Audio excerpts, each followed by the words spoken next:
The Wisconsin Secretary of State stopped by Newswatch 12 today. While many are familiar with the U.S. Secretary of State's job, our own Jake Force has more on what the job means at the state level. Jake? Yeah, Jessica, she's not making daily phone calls to the leaders of Ukraine, Israel, China, or Syria. But here in Wisconsin, our Secretary of State handles things like records, assisting local clerks, and helping to ensure election security. Wisconsin Secretary of State Sarah Godlewski was here today to explain more about what her job is like.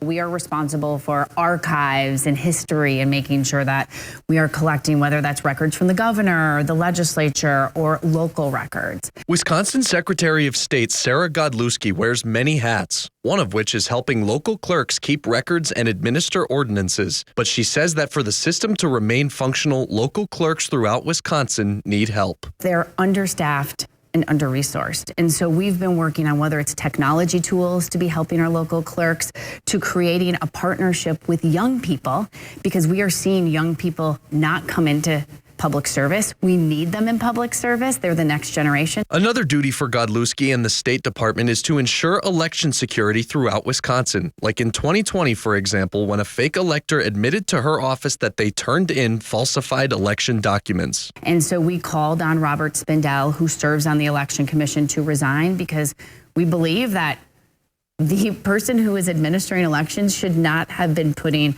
personal preference above the will of the people. And some of her duties lie closer to home. Godlewski said when she began her job that many records throughout the last 40 years had not been digitized and were still in boxes taking up space. If you want to get our services, you either have to drive to Madison or you have to use snail mail.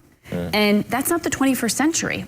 So we have now digitized records. We're actually creating an Amazon-like experience. So if you want to need our services, you can actually come online. In Rhinelander, I'm Jake Force, Newswatch 12.